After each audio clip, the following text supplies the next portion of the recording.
Welcome to Refirement Life, the podcast for anyone navigating life transitions or planning to make life transitions to ensure your next years are your best years.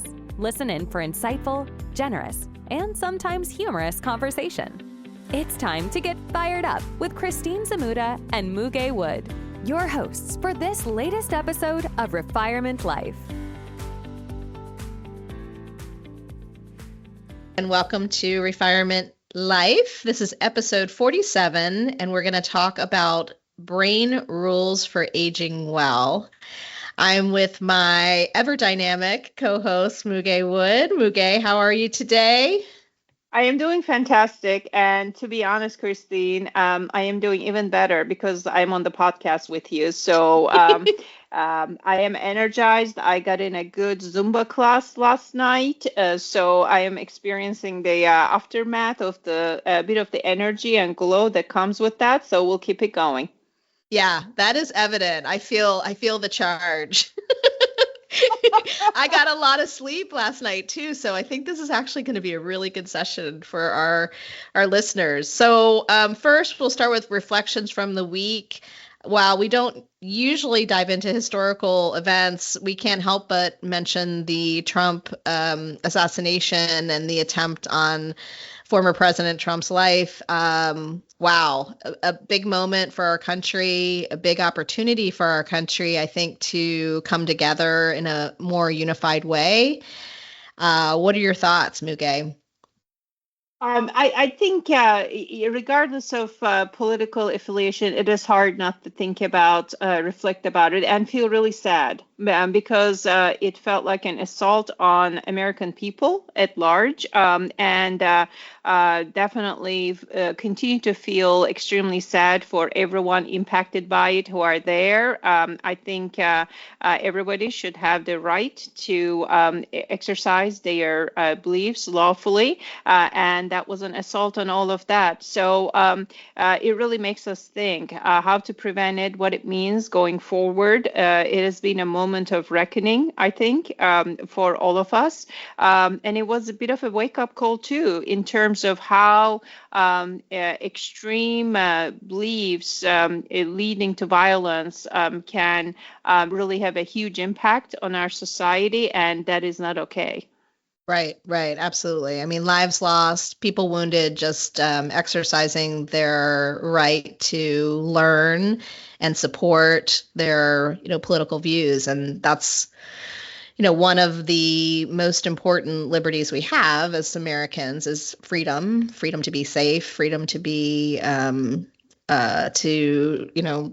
share your thoughts and make this country better. So I think we're going to learn a lot, and hopefully we will see some of the political rhetoric tuned down on both sides of the political parties, and use this and kind of carry it with us as a way to do better as Americans and make sure that we're representing this wonderful country and an incredible place to live and thrive.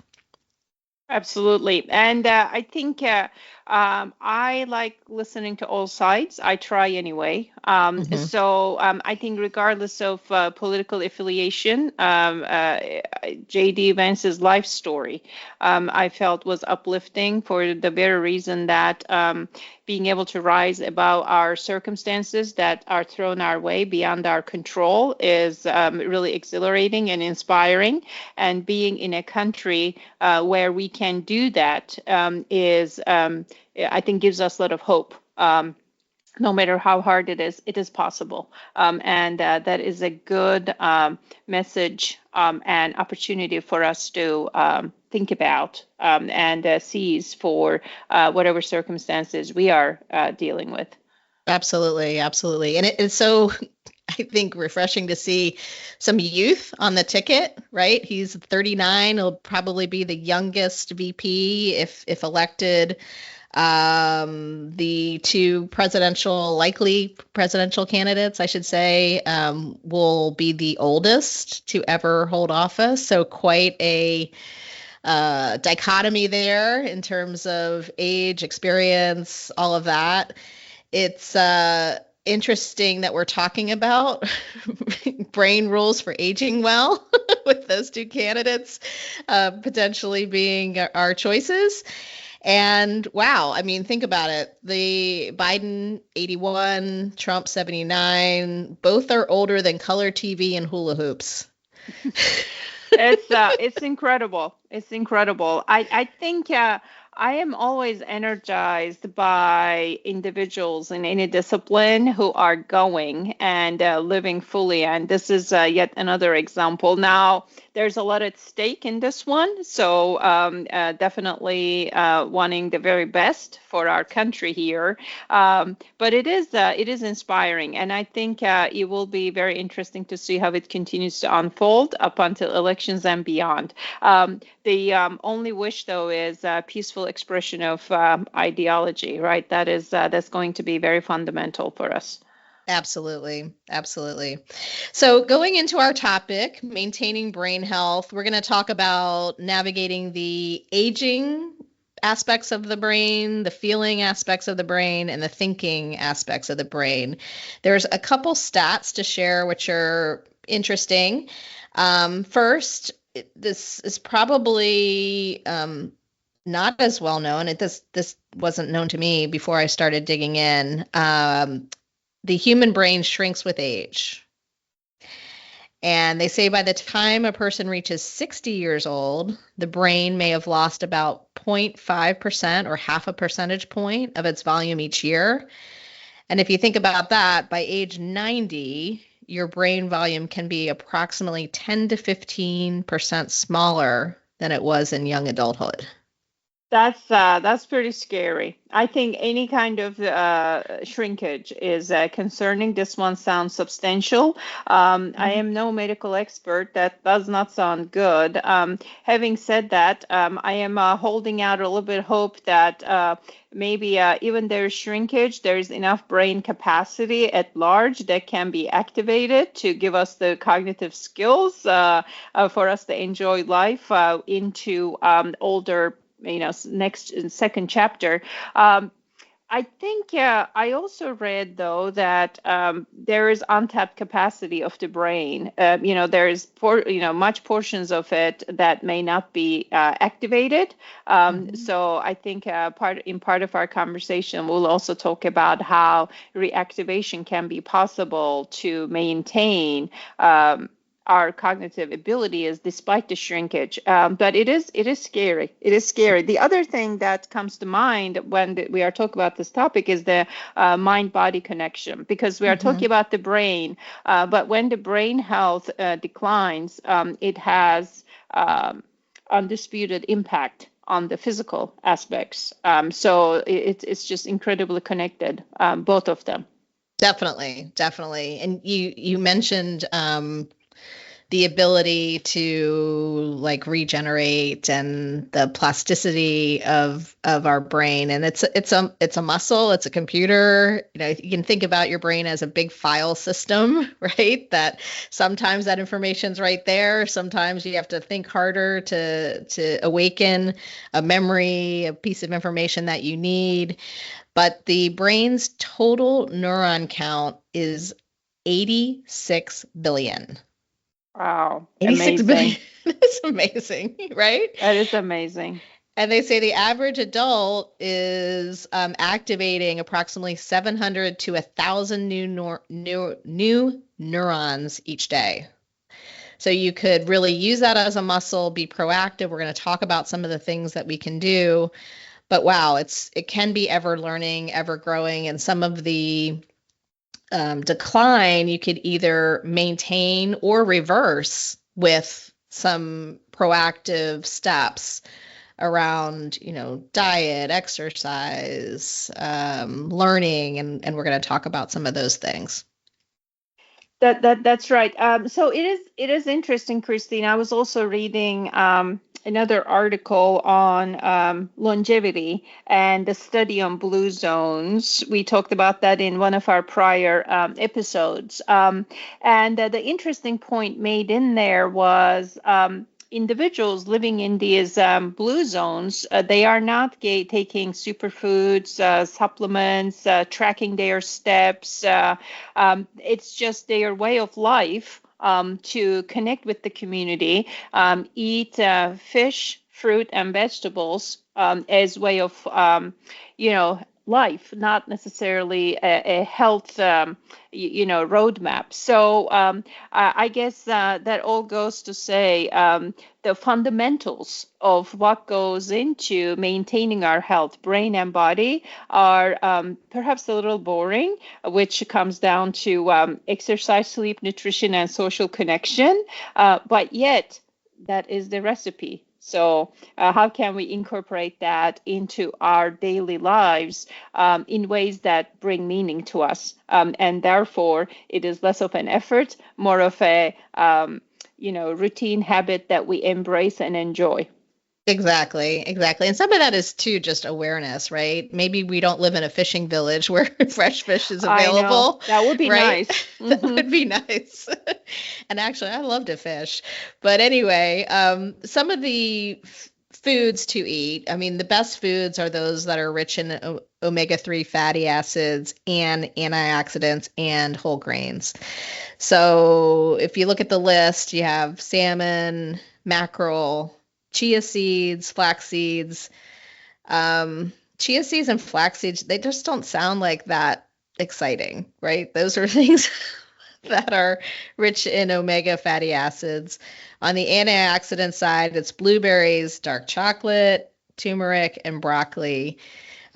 Those I think are easier just to incorporate in the everyday, especially the chocolate.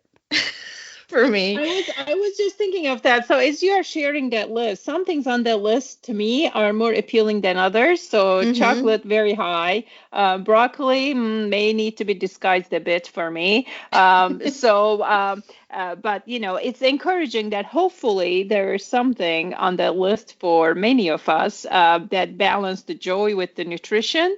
And I love the berries. Now we can also think about combining these things like chocolate covered cherries, chocolate covered, not broccoli maybe, but how can we balance these things out? I think the other thing I try to remind myself is, nutritionists that we speak with is this is not about 100% perfection. So if you get 80% right, or even less, but maintain consistency over time, that can still pay dividends. That's right. Agree. Whole grains. Whole grains is another one. So oats, sure many of our listeners may have had that one-on-one with their doctor, said, hey, maybe you should be eating Cheerios more or oatmeal to reduce your cholesterol. Quinoa is also a big source of whole grains. And quinoa is one of those things, I don't know about you, Muge, but I love to order it out. I've never really made it well at home. Is there some sort of magic recipe? Quinoa? Yeah, quinoa. Yeah, is it quinoa or I call it quinoa? Whatever you say, Christine, I'm going to go with. With that particular whole grain, I make it, so to speak, but when I am able, which is not very much, because again, this is not as bad as broccoli for me, but it's not also something I gravitate to. I sprinkle it on salads. Think of a Mediterranean salad. Right. And it is not extremely flavorful in and of itself, but when it's mixed with salad, I think it's an excellent addition that brings some substance to it, and I think it certainly beats eating tortilla bread or something like that, but you still get a more filling appetite. Yes. Yeah, there's a place that I go that has a great quinoa salad. Yes, there you Which go. I love with salmon that I get all the time. But I'm going to try it at home. Yeah. I mean, I think it's good to make it and put it away in the refrigerator and then sprinkle it on things. It can also Hmm. make a good breakfast when you add some dried fruits and nuts to it and a little bit of Hmm. milk. So, I mean, it's a good option. But then again, you have to have a lot of intention to do Yes. this. It certainly doesn't come natural. Yeah. Yeah. Carve out some time, plan your meals. Yeah, that's not going to happen. No, that's not gonna happen. That's why I'm good with the blueberries. Take them out of the pack. Eat them with like a little bit of egg bites. That's my favorite. That's my favorite Yes. breakfast. Yes, and then I will also recommend sweet blackberries from Yes. Carolina, organic Love blueberries. There's a little blackberries. bit of hint of sweetness to it. So Hmm. I eat those a lot, and my husband is like, "Did you finish them again?" I am like, "Yes." I thought I'm doing something good for myself. So bring on the blackberries. Especially when they have hint of sweetness, I just feel like it makes it even a bit better. Totally, totally. So the next thing to touch upon is getting adequate sleep. And this one, I think, can become tougher with age. Speaking to some of my friends who are waking up in the middle of the night, can't get back to sleep. That could be related to job stress. That could be related to, symptoms of menopause.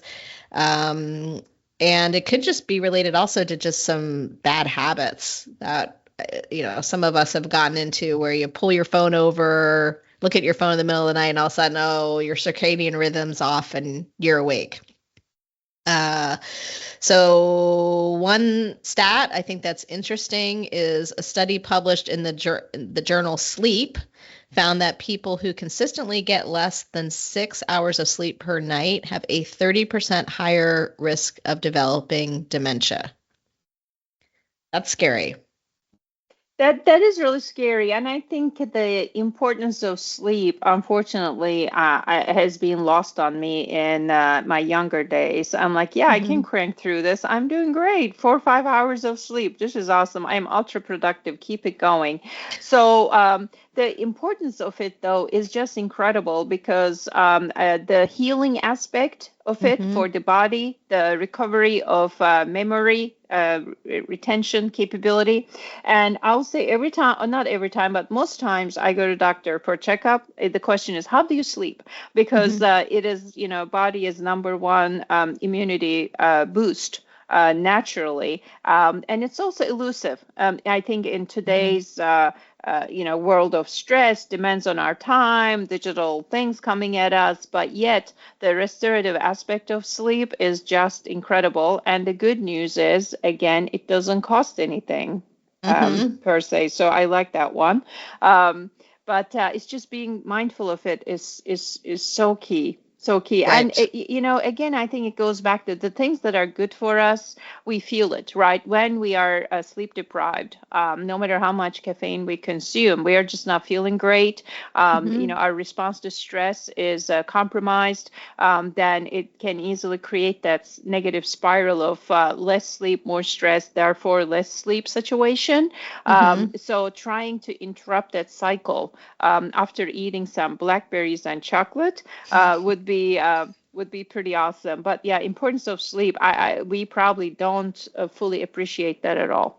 Yeah. Yeah. And I think the important part that you just mentioned is you can feel it. So if you are feeling a little bit sluggish, if you are feeling like I am not as sharp as I usually am, thinking about those couple of areas, sleep going there first. And it's okay to nap. It's okay to nap if it's a nap. I debate with my husband, is it a nap or is it a sleep? Because he can nap like a champ. He can nap for 3, 4 hours. I was like, I think that's almost a sleep. It's not a That is nap. right. That is a pretty extended duration of a nap. It is. There's always this thing we read about, oh, you don't let your nap exceed 20, 30 minutes, which is hard to do. Someone also has to wake you up. Unless there's another external factor interrupting your nap, it's easy for that to turn into a couple hours of a snooze time, which Hmm. in turn probably will interrupt your nighttime sleep. So but the so-called power naps are pretty great. Yeah. Power naps. Yeah. Don't sleep on the power nap, but sleep on the power nap. You know what I mean? There's a famous, I guess, best practice that Einstein used to use. He used to power nap every day, like 10 minutes, 15 minutes. And look at all he accomplished, right? Recharging his brain and getting back to work. Yeah, that's right. The whole I guess refresh and cleansing aspect of it is powerful. Hmm. Which also reminded me of an amazing business that started out of Houston by an ex-corporate person. It's called Nap Bar, and it's a like a mobile nap station that can be placed in office buildings and corporations for people to take power naps. Wow. So you can feel your best. And which is quite a culture shift for America, corporate America. But I think there is openness and appreciation towards that. Another leader I appreciate the views of on this is Ariana Huffington. She Hmm. talks a lot about the restorative power of sleep. She has launched the Thrive app that speaks to how you can reset your brain, your nerve system, and whatever you do, do not skimp on sleep in exchange of writing a few more emails or going to another social function. I know it's easier said than done. Hmm. Having said that, I don't know how you feel about this, Christine, but I do feel like as I age, I appreciate sleep more. So I am prioritizing it easier compared to my younger days in college or early career. So there's some positive correlation there. So as my brain may be shrinking, since I am prioritizing sleep a little bit more, maybe I'm going to be able to offset that. I agree. I think also the awareness is there about how Right. important sleep is. And maybe we're sharing some interesting, thought-provoking stats today that to keep that awareness top of mind. Another one that people should know, this one says studies have shown that sleep deprivation can reduce the brain's ability to form new memories by up to 40%. So think about that. Like you just don't have the capacity to even soak in anything. And wow, You are tapped out. yeah, tapped out. Yep. Right. Right. Hmm. Yeah. Yeah.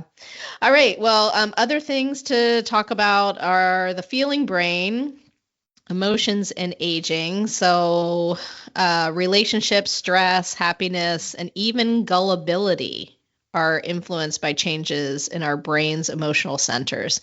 Now, we've talked in previous podcasts about the importance of social connections, the importance of managing stress and doing things that create this feeling of mindfulness, whether it's actual meditation or doing meditative things like walking in nature, painting, things that take your mind away.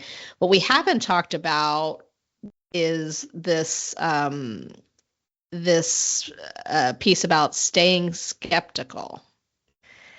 What I learned in the research is as we age, we may become more trusting and potentially gullible. Hmm. So, staying informed, questioning sources of information, maintaining critical thinking skills to avoid misinformation is important. Studies show that the executive function of the brain, which includes decision making, problem solving, declines at a rate of 1 to 2% per year starting at the age of 60. So we're not there yet. And again, this awareness is, stay skeptical, and all of these strategies that we're talking about, diet, exercise, can help prevent some of this decline. That's right. I think it is. It's good to know to talk about these statistics. It's also Mm. frightening, right? We don't Right. want these things to happen, but we may not have a say in it. So it's the natural progression of life. I think, in addition to all the things we said, staying skeptical and staying curious, to ask questions, to also learn new things, can also help I think, maintain our health, because uh, it's almost like fight back in a way, in healthy ways, to activate our bodies, mind and brain and body, so that things are not stagnant and declining. Because this notion of use it or lose it, I think it holds very true, and we feel the effects of that as we age. And I will throw one more thing in there, because I'm reading a lot about, just in general, healthy aging, is the consumption of alcohol. So as we age, how our bodies, I read, respond to alcohol changes. So we are not exactly imagining, when we say, oh, I can't drink as much anymore. The effect of one margarita on our body at the age of 60, let's say, is far different from the effect of it when we had at 25. So one Say margarita. It isn't so. I like my margaritas, Muge. I know. Well, I'm just saying, Christine, you may need to go easy on them. So like, effect of one margarita at the age of 60, let's say, is equivalent to like 2 or 3. Because Ooh. of how our bodies are metabolizing, responding to it. So moderate and limited consumption of alcohol is also recommended as we age. That's unfortunate, but that's in there in the mix of things we could be doing to help our overall well-being as well as brain health. I am sorry Yeah. to say. No, good point. Good point. I'm glad you're bringing that up before I go to the beach this weekend. Yes, I am just saying, watch your margarita Wah, consumption wah. or the beverage of your choice. So I will check up on you upon return. We will conduct a Sudoku test. Okay. Yeah, if there has been any change on cognitive abilities. I think it may improve. Yeah, that was a good lead in to actually what the last area is, and that's the thinking brain. And it does suggest, and we've heard this before, engaging in activities that challenge your brain, whether it is the crossword puzzle, playing musical instruments, any of those New York time games like Wordle. What's your favorite, Muge, these days? Do you have one that you just do very consistently? I do. I do. And it's a little embarrassing, because it's not exactly intellectually stimulating, but it gives me great joy, and it still exercises something. And that is the crossword puzzles in the People magazine. Because, okay, this is no New York Times crossword Right. puzzle, but I get great satisfaction in knowing all these celebrity factoids and completing the crossword puzzle with no help from the internet or an external factor. So that's my little weekly pleasure that I do. Now, in addition to that, what I am energized by, which I haven't had quite time to do so, but I've looked into, is these kind of ongoing adult education classes that universities hold on topics of interest. For me, it's anthropology. I'm always amazed at that. And I look at classes offered for adults. They are more like lectures. You are not taking an exam, but you are learning. You are coming together with others who have interest in a similar topic. And you're on college campus, right? It's vibrant, it is energy, and you're not worried about passing or failing, or even finding a job after taking this class, but you're learning. So, I find those types of things to be uplifting, invigorating, and keeping us curious as That's well. awesome. That's awesome. And I'm pretty sure that those kind of classes are at a discounted rate too, right? Aren't they for people Yes. 50 or older or 55 or older? Yeah, I love those discounts. I'm like, bring them on. Whatever Yeah, you're offering, I'll admit to my age readily. I want the discount. So, exactly. yes, I think so. I think Very so. cool. Very cool. Yeah, after watching Wimbledon, I was really inspired by Jasmine Polini, an Italian. Yes, Yes, yes. I just love the way that she competed and her energy and her positivity. And I'm Italian by nationality, so it just fired me up, and which in turn said, why aren't I continuing with my Italian lessons? So I rallied up, and I have a 7-day streak now on Duolingo, just brushing back up on that. And that is also a great way to just challenge your brain. So that's just been super fun. Which you will have to put into practice during a trip to Italy Yes. in the near future. Yes. So that you can continue to build on those skills. But that's true. I mean, little things make a difference. Like most days, I ask Alexa, what's the SAT word of the day? I'm like, okay, let me see what I can learn here. Some interesting word that is not part of daily vocabulary. So it's just a bit of stimulation and a challenge to the brain and to the body are a very good thing. Awesome. Yeah, that's a good one. I haven't done that. My husband does joke of the day, but maybe I'll encourage him to do the Yes, SAT of the day. I have a whole circuit that I do with Alexa. It starts with news of the day, joke of the day, SAT word of the day, slang word of the day, and I recap it with wellness tip of the day. So it's quite a circuit. Yeah. And then in 7 minutes, I'm smarter than I was when I started the exercise. Now, only if I could remember those things. That's a whole other thing. Maybe you should start the next day with, Alexa, quiz me from what you taught me yesterday. Yeah, that's right. That will be a whole other level. Yes, that's right. Well, I think we are about to wrap up. I did pull some information from a book called The Brain Rules for Aging Well by John Medina. So we will include that as a link for folks who want to learn more. Hopefully some of the things we shared today will just keep ways that you can, keep aging well, keep your brain in tip-top shape. Some of the things that you could do are just even micro changes, right? You don't have to do all of the things we talked about, but maybe it's introducing one superfood a week. Maybe it's thinking about what you want to learn. Maybe it's going to the gym and really being thoughtful about the way your body works and how exercise brings more oxygen to your brain.